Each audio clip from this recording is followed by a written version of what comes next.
Jenis kalimat menurut bentuk gayanya atau retorikanya. Tulisan akan lebih efektif jika di samping kalimat-kalimat yang disusun dengan benar, juga gaya penyajiannya atau retorikanya menarik perhatian pembacanya. Walaupun kalimat-kalimat yang disusun sudah gramatikal, sesuai dengan kaidah, belum tentu tulisan itu memuaskan pembacanya jika segi retorikanya tidak memikat.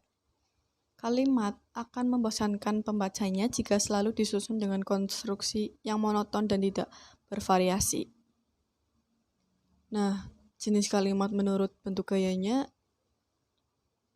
digolongkan menjadi 3 macam, yaitu kalimat yang melepas, kalimat yang kelimak, dan kalimat yang berimbang. Pertama, kalimat yang melepas. Jika kalimat itu disusun dengan diawali unsur utama, yaitu induk kalimat, dan diikuti oleh unsur tambahan, yaitu anak kalimat, gaya penyajian kalimat ini disebut melepas. Unsur anak kalimat ini seakan-akan dilepaskan saja oleh penulisnya. Dan kalaupun unsur ini tidak diucapkan, kalimat itu sudah bermakna lengkap. Misalnya, saya akan dibelikan Vespa oleh ayah jika saya lulus ujian sarjana. Yang kedua, kalimat yang klimaks. Jika kalimat itu diawali oleh anak kalimat dan diikuti oleh induk kalimat, gaya penyajian kalimat itu disebut berklimaks. Pembaca belum dapat memahami kalimat tersebut jika baru membaca anak kalimatnya. Pembaca akan memahami makna kalimat itu setelah membaca induk kalimatnya. Sebelum kalimat itu selesai, terasa bahwa ada sesuatu yang masih ditunggu, yaitu induk kalimat.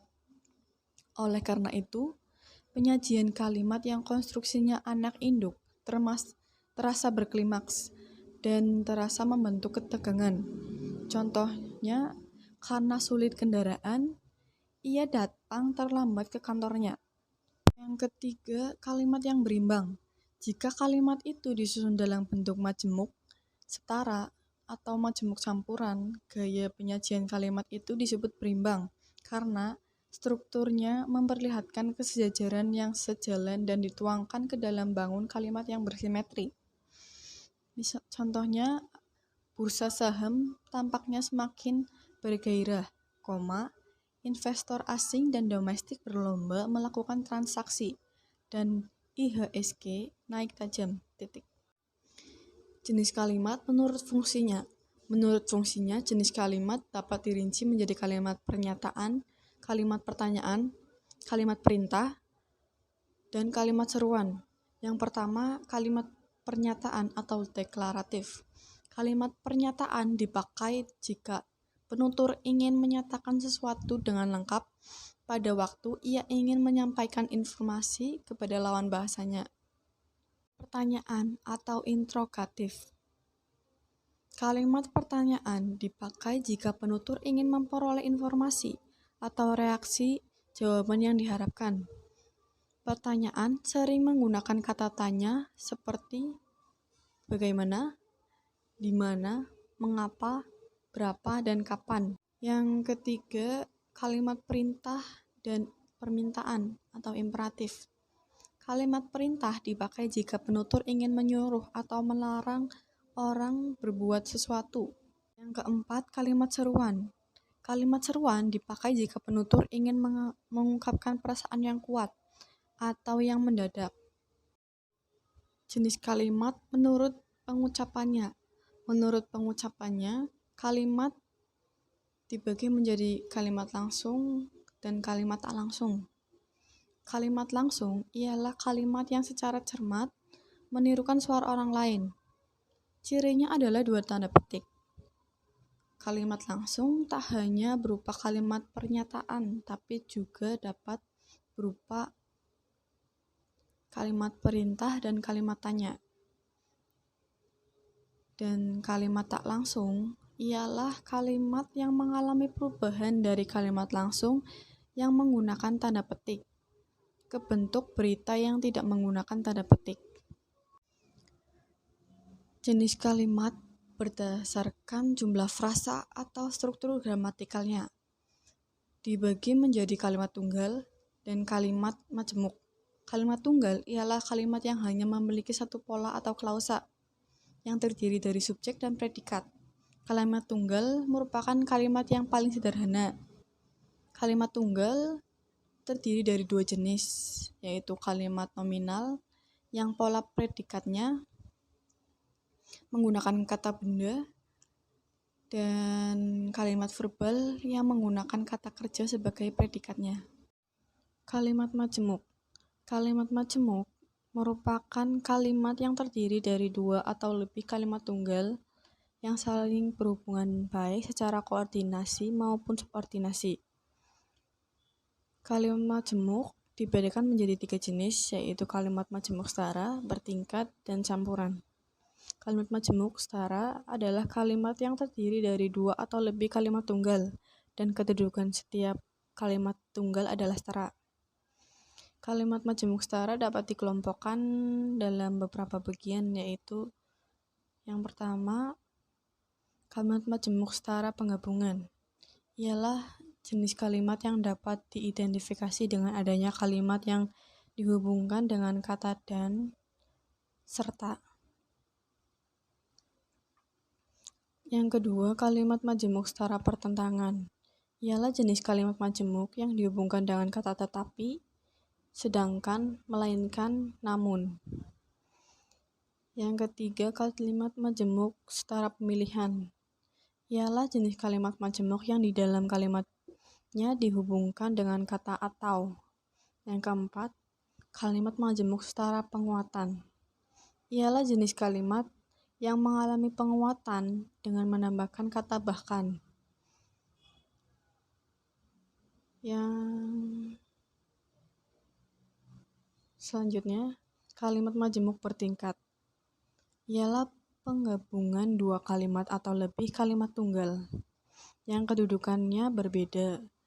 Di dalam kalimat majemuk bertingkat terdapat unsur induk kalimat dan anak kalimat. Anak kalimat timbul akibat perluasan pola yang terdapat pada induk kalimat. Berdasarkan kata penghubungnya atau konjungsi, kalimat majemuk bertingkat terdiri dari 10 macam, yaitu konjungsi waktu, sebab, akibat, syarat, perlawanan, pengandaian, tujuan, perbandingan, pembatasan, alat, dan kesertaan. Yang terakhir, kalimat majemuk campuran adalah kalimat majemuk yang merupakan penggabungan antara kalimat majemuk setara dengan kalimat majemuk bertingkat. Minimal pembentukan kalimatnya terdiri dari 3 kalimat. Jenis kalimat menurut unsur kalimat. Menurut unsur kalimatnya dibedakan menjadi 2 jenis. Yang pertama, kalimat lengkap adalah kalimat yang setidaknya masih memiliki sebuah subjek dan sebuah predikat. Kalimat majas juga bisa dikategorikan sebagai kalimat lengkap. Yang kedua, kalimat tak lengkap adalah kalimat yang tidak sempurna.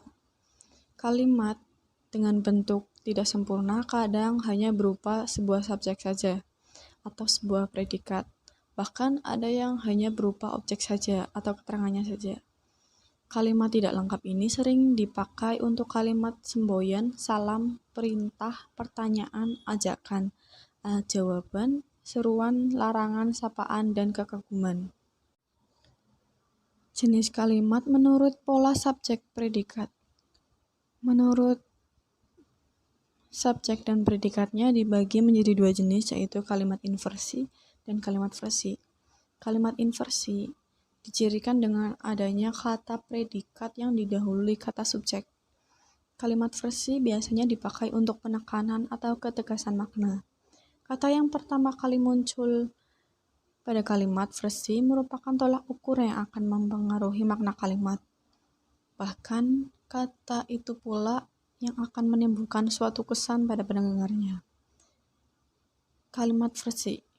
Kalimat versi merupakan kalimat yang sesuai dengan susunan pola kalimat dasar bahasa Indonesia atau SPOK. Jenis kalimat menurut subjeknya. Berdasarkan subjeknya dibedakan menjadi 2 jenis, yaitu kalimat aktif dan kalimat pasif. Kalimat aktif adalah kalimat yang struktur subjeknya melakukan suatu tindakan atau pekerjaan. Untuk predikatnya sendiri, dalam kalimat ini merupakan kata kerja yang berawalan me dan ber. Selain itu juga dapat berupa kata kerja yang tidak dapat dilekati oleh awalan me, seperti mandi, pergi, dan lain-lain, kecuali makan dan minum. Di dalam kalimat aktif ada 3 jenis lagi, yaitu kalimat aktif transitif, kalimat aktif intransitif, dan kalimat semi-transitif. Kalimat aktif transitif adalah kalimat yang dapat diikuti oleh objek penderita. Predikatnya biasanya berawalan me dan selalu dapat diubah ke dalam bentuk kalimat pasif yang predikatnya berawalan di. Kalimat aktif transitif adalah kalimat yang tidak dapat diikuti oleh objek penderita. Predikat pada kalimat ini biasanya berawalan ber. Kalimat ini tidak dapat dirubah menjadi kalimat pasif. Kalimat semi-intransitif adalah jenis kalimat yang tidak dapat dirubah ke dalam bentuk pasif. Hal itu karena adanya unsur pelengkap, bukannya objek. Yang terakhir, kalimat pasif. Kalimat pasif adalah kalimat yang subjeknya melakukan suatu tindakan. Kalimat bentuk ini memiliki predikat berupa kata kerja yang diawali di dan ter, dan diikuti oleh kata depan oleh. Kalimat pasif dapat dibedakan menjadi 2 bentuk, yaitu kalimat pasif biasa dan kalimat pasif zero. Kalimat pasif biasa adalah kalimat pasif yang terdapat dalam kalimat aktif transitif. Untuk predikatnya sendiri selalu berawalan dengan imbuhan di, ter, dan ke an. Kalimat pasif zero adalah kalimat yang unsur objek pelaku berdekatan dengan unsur objek penderita tanpa ada sisipan dari kata yang lain. Ciri lainnya adalah unsur predikat berakhiran kan sehingga membuat awalan di menghilang dari predikat. Predikat juga bisa menggunakan kata dasar yang bersifat kata kerja, kecuali kata kerja aus, atau kata kerja yang tidak bisa menggunakan awalan me dan ber.